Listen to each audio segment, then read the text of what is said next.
Olá!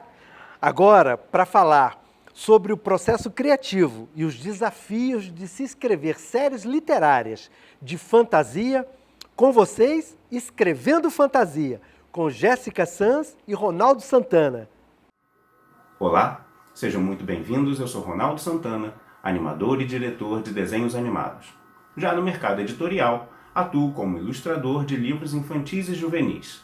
Como escritor, estreiei com uma série de livros de fantasia e é sobre esse gênero literário que conversei com minha amiga Jéssica Sanz, que nasceu em Itaperuna, no Rio de Janeiro, e que atualmente mora em Campos dos Goytacazes. É formada em letras pelo Instituto Federal Fluminense, autora independente com a trilogia de fantasia Maia Fujita e a trilogia de aventura Dominus, além de ter publicado outras histórias no site de ficção Nia Fanfiction. Então, sem mais demora, vamos assistir agora essa conversa. Espero que gostem. Olá, Jéssica, muito obrigado por aceitar o convite para essa nossa conversa, esse nosso bate-papo sobre literatura fantástica, né, a fantasia. Nós somos dois representantes desse gênero, né? Você escreve um gênero de alta fantasia, eu acabo indo mais para a fantasia urbana, que seria considerado uma baixa fantasia, e aí eu achei que seria legal essa nossa conversa. E aproveita para apresentar como é que você começou a escrever, as suas inspirações, até a conclusão do seu primeiro livro. Então, eu sempre gostei muito de ler e de escrever, isso fez parte da minha vida. Lá no ensino fundamental, quando todos os alunos estavam assim, precisando escrever, a professora passava uma redação, e aí todo mundo já ficava desesperado e ficava se esforçando para escrever 15 linhas, e eu ia lá e queria ultrapassar, e era para mim uma coisa muito fácil. Eu sempre gostei de criar personagens, tudo que acontecia na escola eu achava que era motivo para criar uma história, eu achava que a minha vida era super incrível, que tudo que acontecia podia virar uma história muito legal. Então eu comecei a escrever assim, uns livrinhos, umas coisinhas assim bem básicas, coisa de criança mesmo. E ali por volta dos meus 12 anos mais ou menos, eu comecei a escrever no blog, porque a minha irmã estava jogando um jogo online e ela me chamou. E, novamente, eu falei, cara, essa aventura aqui que a gente está vivendo nesse jogo é muito propício para a gente criar uma história falando sobre isso. E o legal também é que a graça desse jogo não é o jogo em si, mas a interação entre as pessoas, né, os amigos que a gente estava conhecendo ali. Então, era nessa troca ali de amizade que eu queria fazer uma história baseada, né? Então, a gente criou uma história, usando os nossos amigos como personagens e foi publicando num blog, né? E foi assim que nasceu o meu primeiro livro. Eu achava que era uma história tão incrível que devia ser publicada, ia ser o meu primeiro livro publicado. Hoje eu já não acho esse livro tão incrível assim, né? Claro, eu escrevi quando eu era criança, mas ele foi publicado e tem muitas crianças que gostam, né? Porque como foi escrito por uma criança, ele tem uma linguagem mais próxima das crianças, as crianças realmente gostam bastante. Mas aí, no caso, esse texto já é o Maia Fujita ou isso foi uma outra coisa, Maia Fujita veio depois? Esse texto já é o primeiro volume, no caso. Quando a gente começou a publicar no blog, a gente criou a história da Jen, que é minha irmã, entrando no jogo, conhecendo as pessoas e tal, mas tudo ambientado ali no universo, como se fosse realmente um universo de fantasia. Aí a gente foi desenvolvendo conforme, né, contando realmente a história de que ela conheceu primeiro e como foi que ela foi descobrindo como funcionava aquele mundo novo, né? E foi criando toda a história, digamos assim, de origem da personagem, dos personagens, de apresentação daquele mundo, daquele universo. E quando terminou essa história, a gente pensou assim, poxa, tá legal, mas eu acho que a gente podia fazer uma coisa ainda melhor. Que aí teve a ideia de fazer o que seria a parte 2, né? Que é o livro 2, que é a gente pegar só os melhores amigos, os amigos que eram mais próximos, e criar uma aventura realmente que tinha um objetivo, que tinha uma estrutura, porque isso foi uma coisa que faltou no primeiro, era só ela conhecendo o mundo, só ela se aventurando, entendendo. Aí no segundo a gente falou, não, vamos fazer uma aventura que tem um objetivo, vamos pegar tantos personagens, então a gente delimitou os 8 personagens, e aí tudo se passa em torno da joia lá, que foi a Jenny que inventou também. Essa série da Maia Fujita, eu só escrevi, porque a invenção, tipo, quem viveu foi a Jenny, Aí quem inventou a segunda história foi a Jenny, e quem me ajudou a criar a terceira história também foi outra pessoa, que é um outro personagem. Então é uma história, assim, feita por várias mãos, sabe? Várias pessoas criaram essa história, não é uma coisa que surgiu de mim, é uma coisa que eu só dei a liga, assim, eu juntei várias experiências, várias pessoas, várias vivências, e a gente foi criando essa trilogia. Só para esclarecer para o pessoal, a Jenny é a irmã gêmea da Jéssica. Eu falei, a Jenny é a minha irmã gêmea, ela, assim, é muito... Eu ia dizer que ela é como se fosse uma irmã, mas ela é uma irmã, né? Mas ela é uma irmã que ela é gêmea. Não tem um nível acima, mas a gente tem um nível acima. A gente é praticamente a mesma pessoa.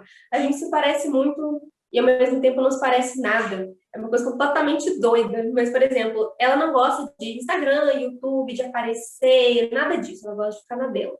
Só que nós somos muito criativas, nós gostamos de música, gostamos de escrever, e nesses pontos a gente se parece, né? Então, tudo que a gente cria junto é muito legal, a gente adora criar coisas juntas, adora fazer um monte de coisa junta. A nossa vida, assim, é completamente uma com a outra, não dá para imaginar uma coisa separada. E aí, explica um pouquinho melhor como é que é esse processo de trabalhar com várias pessoas na criação. Na verdade, é o brainstorming, né, que essas pessoas estão participando. No fim das contas, quem está escrevendo a história é você, quem define os roteiros, a rota dos personagens, tudo isso é você que faz. E essas pessoas que participam do brainstorming, elas se tornam os seus leitores beta também? Como é que é essa relação de vocês? Naquele momento ali de criação, eles eram os personagens, eles na verdade não inventavam a história, eles só viviam a história, né? A gente entrava no jogo, conversava, se divertia, inventava algumas situações também, né? Porque, por exemplo, a gente inventava que tinha festas, então a gente fazia tipo uma festa dentro do jogo, e isso aparece no livro. Então, tudo que acontecia lá, a gente trazia para a história, né? Então, eles eram mais leitores do que criadores. Eles eram criadores espontâneos. Eles viviam, a gente escrevia, e eles liam o que eles tinham acabado de viver. E quando chegou lá no ponto de escrever o terceiro, né? Porque a gente parou o segundo na metade, a gente nem chegou a terminar a história do segundo lá no blog. Porque eu falei assim, não, eu quero publicar essa história, porque tá ficando bem legal. Aí eu guardei, tirei tudo do blog, guardei para publicar. E aí eu comecei a pensar no terceiro e eu continuei conversando com um dos meninos lá, que é o vilão, inclusive, e ele foi me dando a ideia do terceiro. Ele falou, não, você pode fazer isso e tal, tal, tal, tal. Ele criou, assim, toda a estrutura, toda a lógica do que ia acontecer, os elementos estavam em desequilíbrio e tal. Ele foi dando um monte de ideia e tal. Ele não escreveu nada, ele só deu a ideia mesmo.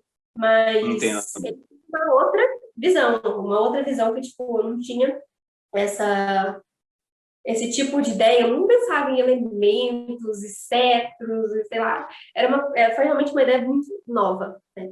Claro que eu mudei bastante coisa, adicionei coisas novas, mas a ideia toda surgiu dele, então ele foi o único que realmente contribuiu para a história em si, né? Claro que eles eram leitores, então eles davam feedback, né? Eles falaram, a guerra tá muito mecânica, podia ter um pouco de magia a mais. Então, aí de lá para cá, foi o que você perguntou, né? Eu tô até flutuando muito, mas o que você perguntou foi como que esse texto veio para cá, veio para publicação.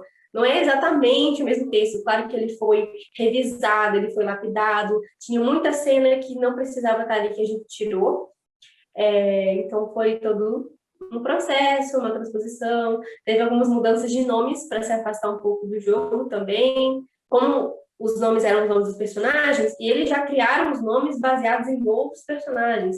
Tem personagem que eu descobri recentemente que veio o nome de outro lugar, e que eu nem sabia que eu não conhecia. Então, é até uma situação perigosa, né? Eu estou usando nomes de outras obras que eu nem conheço. Tem um personagem que chama Goten, que é do Dragon Ball, e eu não sabia, então foi assim. E aí isso aqui é o curioso, né? A pessoa começa a achar que você é fã de Dragon Ball e é o contrário, você nem sabia que existia. Exatamente, exatamente. E, tipo assim, a Jenny, ela assistia alguns animes, Então, eu tenho um pouquinho, o livro tem muito, né, dessa influência japonesa, então, a língua mágica dentro do mundo é japonês, então, tudo que tem que ser em uma outra língua, sabe aqueles livros que tem uma língua élfica, uma língua mágica? A gente colocou tudo para japonês. Então, digamos assim, é muito fácil vender esse livro para os fãs de anime, que a gente fala, tem muita influência japonesa, tem influência de animes. A pessoa não precisa saber que eu não assisti anime, mas tem a influência, porque a Jenny também trouxe isso. Aproveitando que você já explicou como é que você chegou no livro como ele é hoje, conta pra gente a sinopse do livro, como ela de fato ficou.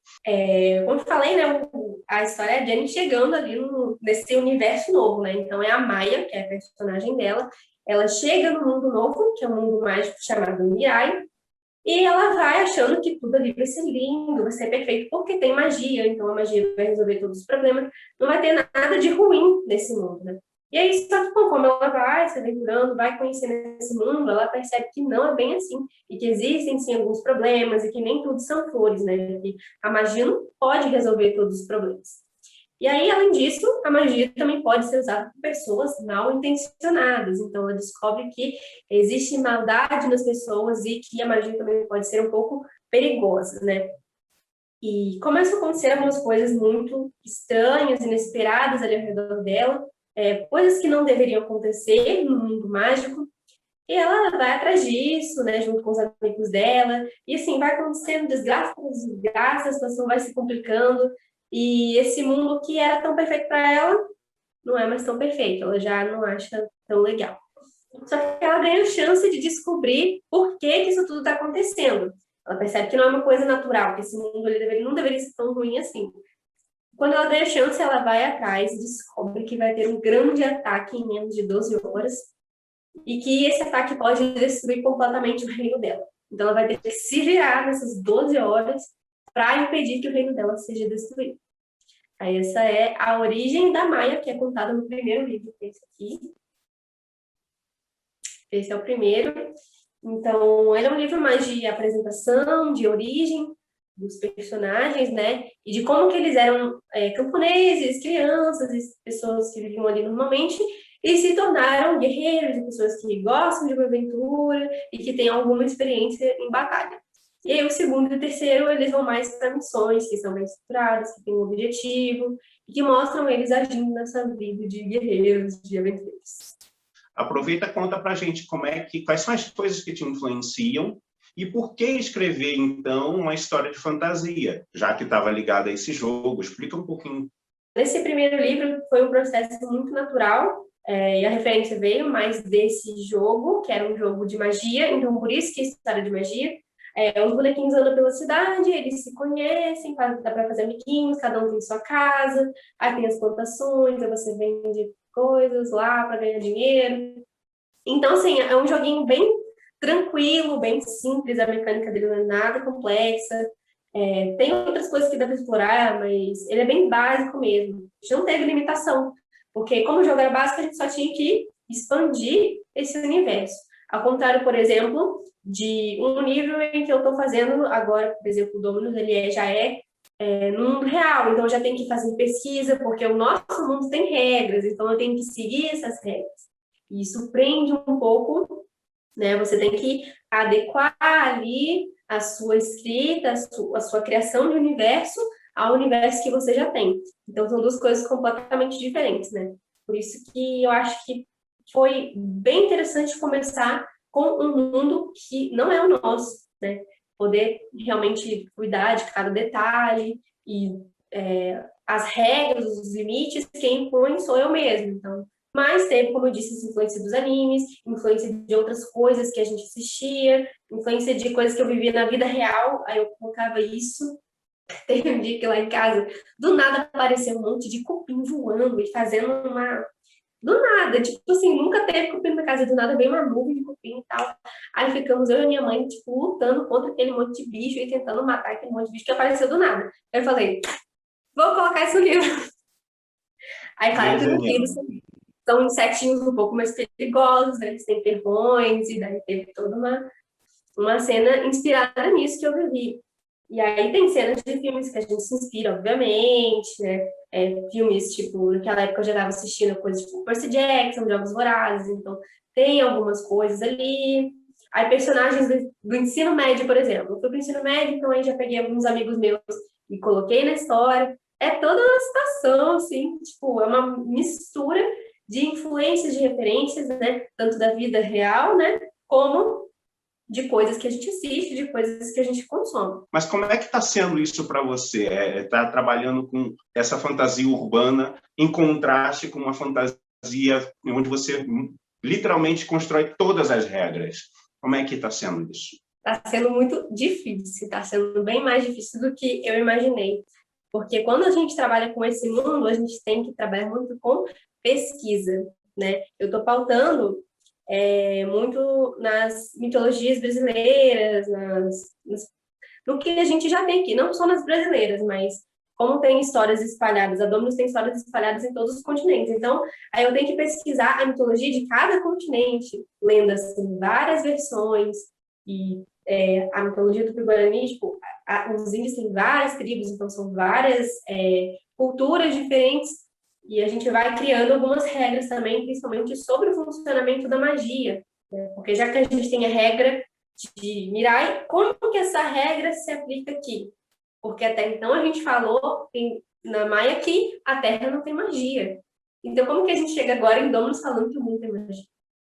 E aí tem toda uma explicação para isso. Mas aí você falou uma coisa que eu achei interessante, que na Maia ela fala que na Terra não tem magia. Mas, assim, isso é uma série e Dominus é um outro título. Então, assim, em princípio, não deveria existir um compromisso.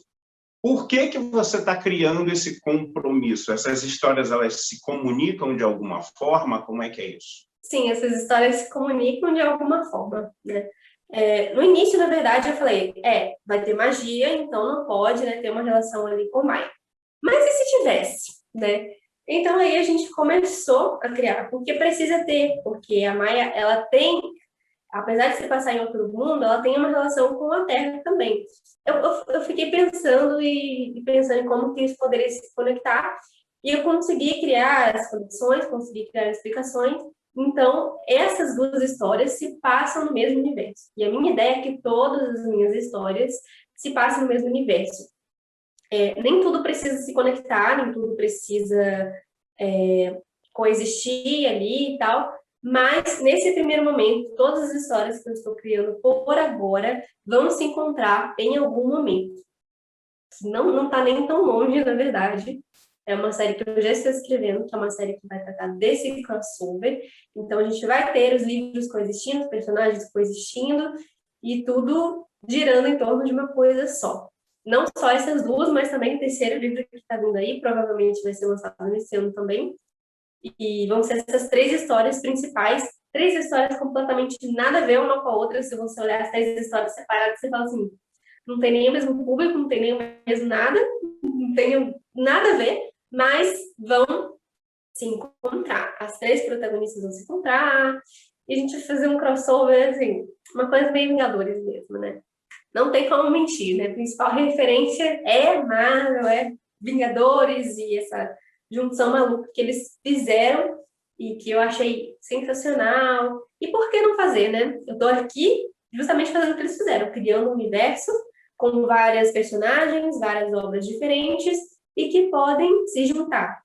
Quando eu faço, no caso do meu livro, da Luana, que é de fantasia urbana, eu não tenho nenhuma outra referência, né? Ele é o meu primeiro livro e ele não faz nenhuma referência a nenhum universo fantástico. Eu trabalho com outros elementos mágicos, na verdade, assim, eu até busco alguma coisa o mais realista possível. Por isso que eu fui buscar, quando eu falo de bruxas e magia, então eu fui buscar a Wicca como referência, como base mágica para os meus livros. A Luana é o único elemento, único entre aspas, né? Ela não é a única, mas ela é a principal, porque ela destoa de todos os outros seres humanos mesmo, né? Então, assim, quando a Luana encontra uma bruxa no mundo, no Rio de Janeiro em que ela vive, é uma bruxa que você poderia encontrar num shopping ou num supermercado, que faz seus rituais, mas você não vê essas pessoas soltando raios, né, evocando espíritos que vão aparecer na sua frente e cair na porrada com alguém, não tem nada desse tipo. Mas a Luana tem poderes extraordinários, né? Ela sim consegue fazer os elementos se moverem, né? Mas aí eu já vou mais para esse caminho tentando ser o mais realista possível, tentando embasar o máximo possível na realidade e em filosofias que existem, não é mas eu trago esse elemento fantástico que é a própria personagem, a sua origem, né? Você já parte do princípio de que o seu mundo real não é igual ao mundo real que nós vivemos, ele só parece, né? A sua magia ela é mais possível, né? Mesmo no mundo real. É quase como se o universo de Harry Potter, né, ele tivesse permissão de usar magia entre os trouxas. É mais ou menos por aí, tipo, falando do universo de Dominus, a magia ela existe no urbano. Você vai ter lugares ali em que você vai entrar e vai ter criaturas fantásticas ali, como se as lendas, né, as criaturas mágicas que vivem nas florestas tivessem migrado para o urbano, se adaptado a essa vida urbana. Então eles conseguem se camuflar, eles conseguem se misturar entre as pessoas que são normais. Então as pessoas normais não têm ciência de que existe magia, ou de que existem essas criaturas ali convivendo no urbano, mas elas estão ali e estão muito próximas. Só que, na verdade, a grande graça dessas criaturas mágicas é que existem, sim, certos humanos, certas pessoas completamente normais, que têm ciência dessa magia, dessas criaturas, dos deuses e tudo mais.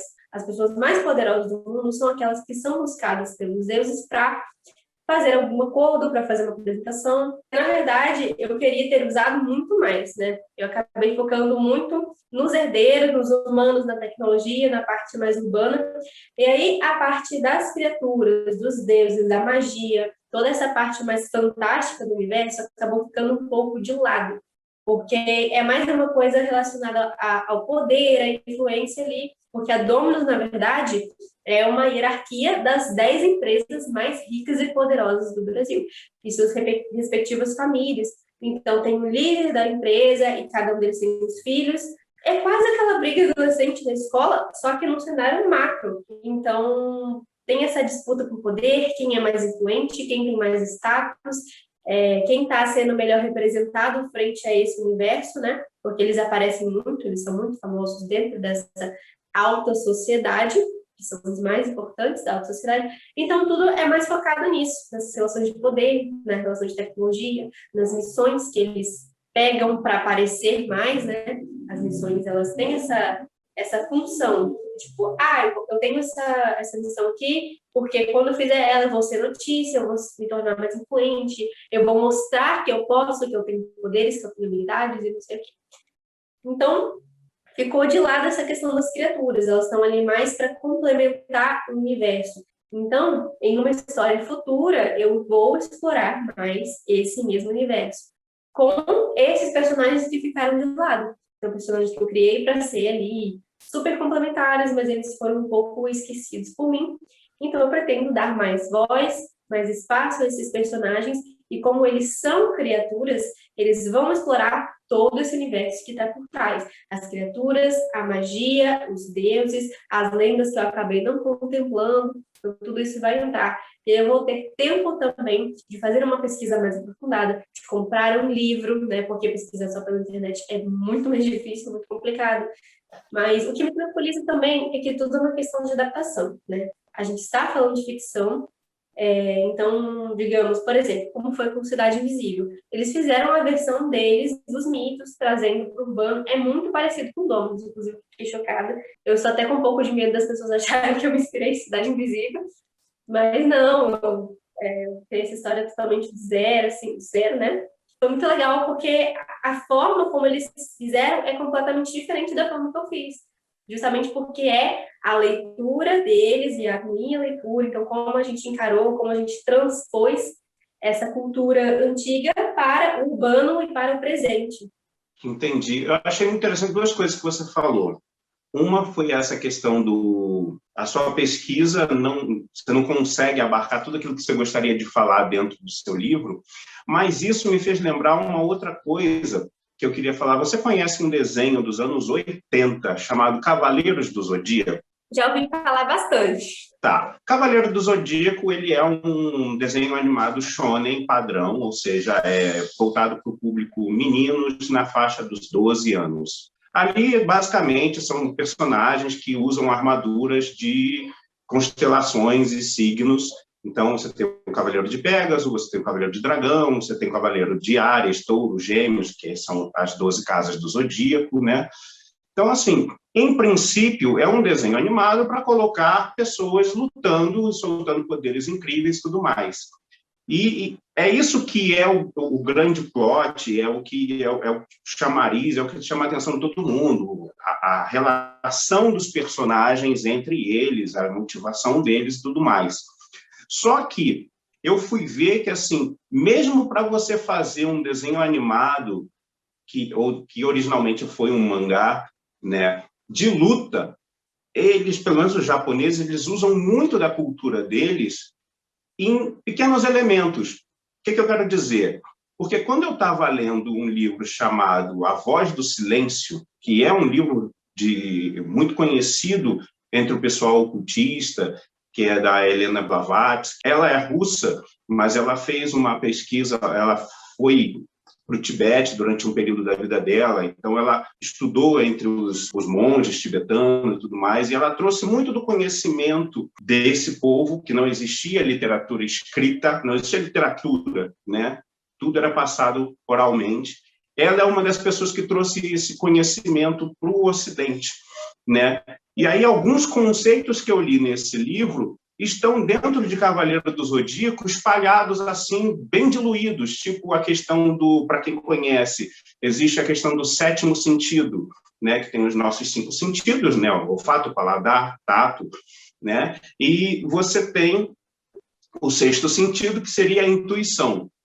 O sétimo sentido seria, dentro do desenho do Cavaleiro do Zodíaco, um sentido a mais que só um cavaleiro muito evoluído atingiria. Isso, na verdade, é um conceito de uma religião tibetana, entendeu? Então, o cara pega... Só que isso é colocado para a gente como se fosse criação do artista, né? E não, isso é pesquisa, né? Então... Entre outras coisas, então, assim, eu achei interessante você perceber que, assim, não dá. Existe muito conhecimento muito rico que você, na sua pesquisa, traz, você quer usar e, obviamente, não cabe, porque a história é dos personagens, né? Eu acho que isso é legal, eu também percebi isso quando eu estou fazendo os meus livros, né? Tanto é que eu acho que foi ontem, você até perguntou aí que livros que vocês estão lendo lá no Instagram, algo assim, e aí eu mandei para você que eu estou lendo o livro Tibetano dos Mortos, né?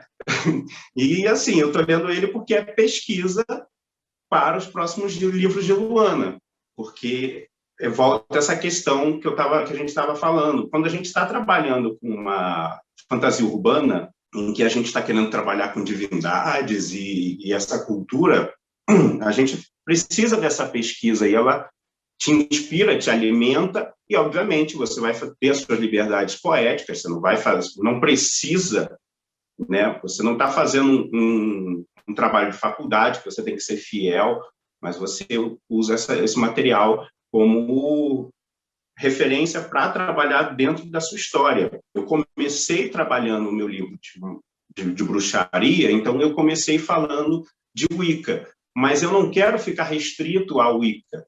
Então, eu quero trazer outras culturas, outros conhecimentos de outras fontes para esses personagens no livro 3 e no livro 4.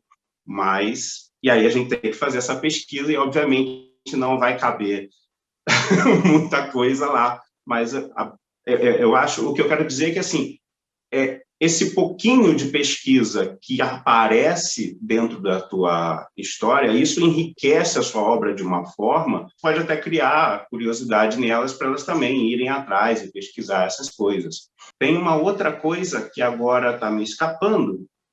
O que será que foi? Ah, sim, do Cidade Invisível. Você falou de Cidade Invisível, e eu achei uma coisa, que eu estou achando uma coisa curiosa, eu acho que é meio que um zeitgeist isso, sabe? Porque eu uso um pouco disso no Luana, né? Porque a Luana ela tem uma origem indígena, então fatalmente eu acabo pegando alguns mitos indígenas para tratar, né? Cidade Invisível ele não está restrito à indígena, né? Está falando do folclore de uma forma mais ampla. E eu conheço um outro artista que é o Eberton Ferreira, que inclusive foi você que me apresentou, que ele tem a série Causos dele, que é uma série de quadrinhos, que ele também trabalha com essa ideia do folclore. Só que no caso dele, ele trabalha na época do Brasil Colônia, né? O Cidade Invisível está trabalhando com os dias atuais, assim como você também. Então, assim, eu acho que e tem outros artistas trabalhando com esse tema do folclore também. Então, assim, eu acho que está rolando uma coisa meio de inconsciente coletivo, né, sobre trabalhar com esses mitos brasileiros. Então, acho que assim, essa preocupação também que você tem de que, será que vão pensar que eu estou me inspirando em Cidade Invisível? Eu acho que não, eu acho que assim, é porque está vindo muita coisa junto ao mesmo tempo do mesmo tema. E eu acho que faz parte, eu acho que tem alguma coisa aí, é um movimento aí mesmo, acho que dessa nossa década, de repente. E, digamos assim, eu falei, é uma modinha, mas é uma modinha muito boa, porque a gente, aqui no Brasil, é uma miscelânea de culturas, então a gente está acostumado a pegar coisas sempre dos outros, coisas dos Estados Unidos, coisa do Japão, coisa da Europa, então, sempre se pegando assim outras influências e falando de outras coisas. Mitologia grega, por exemplo, é uma grande referência que todo mundo usa. Eu acredito que isso também seja por causa também da autopublicação. Então, a gente está tendo um surgimento assim de mais autores e de uma consciência do que é nosso, porque a gente já está passando dessa fase de ser Maria vai com as outras e de falar só dos outros, de falar só dos Estados Unidos e está querendo não só, primeiramente, a gente quer trazer para os nossos, né, para o nosso público brasileiro, a sua própria história, a sua própria consciência de sociedade, de cultura, e também, claro, depois a gente disseminar isso e transpor. Por isso que Cidade Invisível também foi tão importante, né, porque por ser da Netflix, né, é uma série, então outros países já estão assistindo, já estão conhecendo as lendas brasileiras que a gente ouviu quando era criança e que faz parte do que a gente faz parte do Brasil. Eu queria que você contasse para a gente quais são os seus planos para 2021, o que você está fazendo agora, né? E o que vem para mais, de literatura e outras mídias que você esteja trabalhando. Desde o ano passado eu estou bastante focada no Instagram, né? Estou criando conteúdos. Comecei criando conteúdos de dicas para escritores, né? Com tudo que eu já percebi, coisas que eu tenho de conversas com outros autores também, muito com o Ronaldo também, que eu vou conhecendo, né? E aprendendo também com as minhas próprias vivências, com as minhas próprias escritas. Então, eu vou tentando, assim, pegar o pouco que eu sei e transformar de alguma forma para que isso seja dica para outros escritores, porque é outro conhecimento que falta. E escrever, digamos assim, eu considero a forma mais fácil de criar. Porque, por exemplo, no cinema, você tem que se preocupar com figurino, você tem que ter elenco, tem roteirista, diretor, iluminação, figurino, um monte de coisa. E no livro você é tudo, você faz literalmente tudo na história. E é só você sentar e escrever. Não precisa de um grande material, não precisa de muito para começar. E é só você, então você tem liberdade, é muito gostoso e tal. E eu acho que é por isso que eu gosto tanto de escrever e eu, com certeza, muitas pessoas amam escrever. Eu quero ajudar essas pessoas. Então, esse é o meu primeiro tipo de conteúdo. E, mais recentemente, eu comecei também a falar sobre essas referências, sobre as coisas que a gente consome. Então, filmes, as séries que estão saindo, eu agora sou uma pessoa que assiste série, que eu não era, livros, músicas, então essa cultura pop, essas coisas que estão mais em alta, eu gosto muito de falar sobre isso, e principalmente também de transpor isso para conseguir dicas, para a gente ir aprendendo com as coisas que a gente consome, já que tudo que a gente consome é referência para a nossa criação. O Instagram vai assim, receber um conteúdo muito diferente agora, a partir desse próximo mês, das próximas semanas, aí está muito perto já, a gente receber um lançamento muito diferente. Vai ser uma experiência literária, se chama Dominus Experience, porque esse livrinho aqui, Dominus, ele não foi lançado em nenhum evento, na verdade está sendo lançado, digamos assim, aqui na Flip. E eu não fui para lugar nenhum levando esse livro, então eu senti a necessidade de fazer um lançamento online. Então, esse lançamento online vai ser uma edição especial e vai acontecer de forma que seja uma experiência, vão ser algumas semanas de experiência, onde vamos ter vários personagens postando coisas, interagindo, acompanhando a história de Dominus. Então, a gente vai acompanhar basicamente a história do livro da forma como a internet está vendo, né? No livro, a gente acompanha pelos olhos da protagonista. Só que no Instagram, a gente vai acompanhar como que a internet reage a essa história. A gente não está vendo tudo o que está acontecendo, a gente vê só o que as pessoas falam. E será que tudo que as pessoas falam na internet é verdade? Eu vou acompanhar uma história fictícia, mas a gente vai fazer ela no Instagram e no Twitter. Então, chegando aí a Dominus Experience, que é o meu grandíssimo plano para 2021, é a principal coisa que vai acontecer. E aí, depois que passar a Dominus Experience, a gente vai ter, no próximo semestre também, o lançamento de I For You, que é o meu próximo livro. É uma história nova, digamos assim, né? Ela é totalmente diferente das duas primeiras, da Mai e da Dominus, porque ela é baseada no K-pop, que é, assim, outra coisa que eu gosto bastante. Eu já escrevi muita fanfic de K-pop, e tudo mais, e eu quis escrever um livro para esse público.